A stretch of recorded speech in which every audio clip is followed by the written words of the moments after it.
moom mi jànge ENA xamul ni que IGF man nekkuma en tant que ministre nekkuma ci champ d'action donc mënul sax am rapport tey nag gis naa ñëw na ak ay avocat nee na nañ ko dàq parce que dañuy préparé wu mais loolu jarul préparé wu wax dëgg yàlla jarul 100 avocats jarul 10 000 avocats jarul sax 5 avocats man bu génnee rapport teg ci kaw table ji billahi lazi la ilaha illa hu ma wax samay avocat bu leen ci teg benn baat nañ leen dem.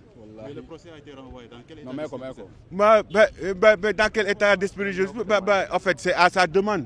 Moi je viens man damay ñëw moom moo ñaan ni que dafa bëgg a dàq mais man foogoon naa ni le 2 dañuy ñëw mu ni buqeet rapport teg ci kaw table ji tey ba mu defee yëfu nitam yooyu muy def démb woote kërëb alhamdulilahi ba réew mi comprendre nañ ndaw yi réew mi comprendre nañ waa réew mi comprendre nañ parce que démb yéen ñëpp seede ngeen ni que dafa woo askanu Sénégal pour ñu gunge ko askanu Sénégal xam nañ ni que lii ay caaxaan la. kenn ñëwul fii mu bëgg a dem yóbbu wax ji naan ay non dafa soxla ay témoin dafa soxla ay xawma kan témoin amu ci man sama waxu démb mooy sama waxu tey.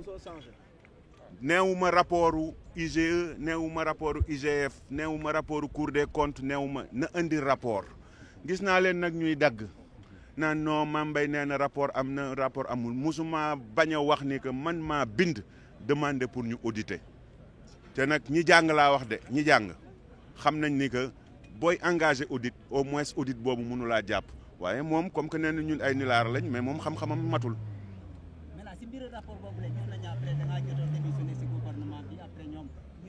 xam nga loolu dinaa dem dinañ def point de presse ma wax leen. En français, je voudrais remercier ma famille, ma femme, mes enfants, mes frères et mes parents, mon leader et les gens, les militants de notre coalition, APR Benno Bokk Yakaar, pour leur soutien et l'ensemble des associations de jeunes et de femmes qui continuent à me manifester leur soutien à travers des messages. Je pense que c'est quelque chose, de très simple, de très banal. Ça devrait être un procès banal.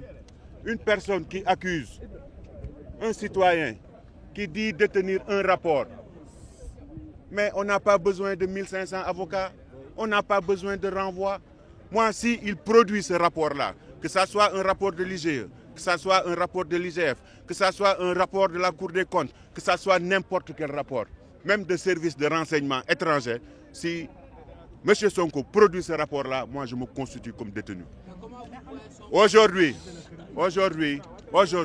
il a fini de prouver que l'incompétence qu'il accuse, l'incompétence qu'il qualifie, qu'il utilise pour qualifier ses adversaires, aujourd'hui, c'est lui qui est incompétent. Un monsieur qui est sorti de l'ENA, qui a fait 15 ans au ministère des Finances, quand il pense qu'un rapport des services de l'inspection générale des finances peut épingler un ministre de la République, c'est parce que vraiment il faut être un abruti. Aujourd'hui, son comportement et son discours a agressé l'école normale des administrateurs civils. Parce que ce n'est pas possible. Un ministre ne peut pas être dans le champ de l'IGF. Ce n'est pas possible. Il dit que oui, il y a des rapports. Oui, quand on fait un décret pour demander à ce qu'une personne soit relevée, on fait un rapport. Ce rapport-là, on peut l'appeler rapport de présentation. On ne demande pas au président de la République de renvoyer une personne qu'il a nommée par décret. Mais je viens de comprendre que même lui, malgré ses accusations, il ne savait même pas que moi, je n'ai jamais été coordonnateur. Je n'ai jamais été coordonnateur du PRODAC. J'ai été ministre de tutelle. Aujourd'hui, s'il y a des problèmes à la SICAP, on n'appelle pas Ablaye Sow. S'il y a des problèmes à la Sénélec, on n'appelle pas le ministre de l'Énergie. S'il y a des problèmes au coude, on n'appelle pas le ministre de l'Enseignement supérieur. Au nom de quoi est-ce qu'un énarque, quelqu'un qui prétend détenir des documents, un énarque qui pense que moi je peux être épinglé par un rapport de l'IGF. C'est la honte. Maintenant, on a vu que ce rapport-là a poussé votre démission lorsque ça a été Monsieur, moi, je suis cohérent. La même volonté qui m'a poussé a proposé ma démission au président de la République, c'est la même volonté aujourd'hui qui m'anime pour aller jusqu'au bout, pour montrer à mes concitoyens que ce monsieur-là est un menteur. Toujours la constance. Je vais le dire. Moi, j'ai démissionné parce qu'il y avait une clameur publique organisée. J'ai proposé au Premier ministre d'antan, Boun Abdallah Dionne, ma démission pour mettre à l'aise tout le monde et me soumettre à la justice, tel que je suis venu me soumettre à la justice. Je ne manipule personne. Il ne faut pas qu'on soit dans la manipulation, qu'on soit dans le divertissement. Moi, j'ai honte.